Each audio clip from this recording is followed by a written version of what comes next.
متعلق ایک سوال ہمیں موصول ہوا ہے،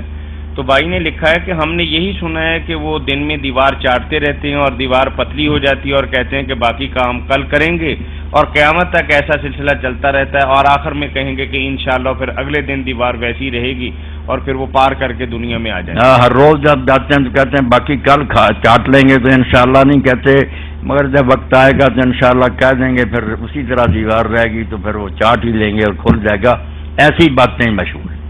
جی تو جو لوگ جو ہے نا جو کچی پکی ملے اس پر اعتماد کر لیتے ہیں، وہ تو مانتے ہیں ان باتوں کو،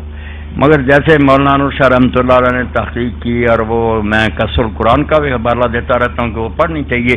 اس میں بھی مولانا عبدالرحمان سیواروی نے بڑی محنت سے اس پر لکھا کہ یہ روایت جو ہے نا یہ حدیث نہیں، نہ کسی صحابی نے کہا تھا، ٹھیک ہے حدیث پھر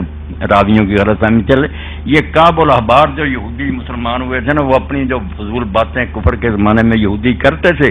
وہ مسلمانوں میں بھی انہوں نے پھیلا دی تاکہ لوگ مذاق اڑائیں اس دین کا کہ یار وہ عجیب دیوار ہے لوہے کی کہ چاٹتے ہیں، تھوڑی سی رہ جو اگلے دن پھر پوری ہو جاتی ہے۔ تو اصل میں یہ افسانے ہیں، ان کو نہیں ماننا چاہیے، نہ ان پر اعتبار کرنا چاہیے، اور یاجوج ماجوج کے بارے میں ذہن میں رکھنا چاہیے کہ کوئی عجیب الخلقت مخلوق نہیں، نہ کوئی کہتے ہیں وہ گیٹ مٹھی ہے، کوئی کہتے ہیں نہیں اتنے لمبے ہیں کہ ان کے قد ہی نہیں گئے، بالکل مضاد باتیں کہتے ہیں، کان ہی اتنے بڑے بڑے، ایک کان نیچے بچھا لیتے ہیں، دوسرا اوپر اوڑھ لیتے ہیں رات کو رضائی کے طور پر، ایک عورت 100 بچہ جنتی، ہزار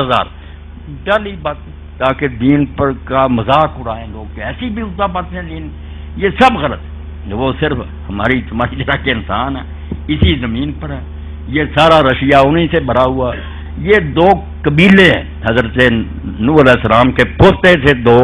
یاجوج اور ماجوج، ان کی جو نسل ہے یہ ترک وغیرہ سارے ہمارے یہاں آریہ جو ہے یہ بھی سارے وہی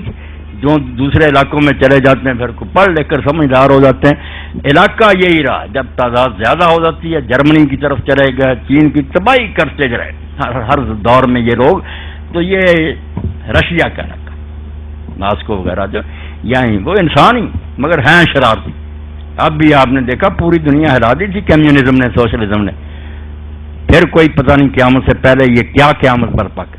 تو جو قرآن مجید میں کہا گیا ہے کہ جب یہ نکلیں گے، تو نکلیں کا معنی بھی لوگوں نے کہا کہ وہ کسی ڈبے میں بند ہیں، حالانکہ نکلنا تو بغاوت کو کہتے ہیں، سرکشی کریں گے، فتور ڈالیں گے، جیسے کہتے ہیں کہ فلاں آدمی نے حکومت کے خلاف خروج کیا۔ خروج یہ تو نہیں کہ وہ کسی پنجرے میں بند تھا،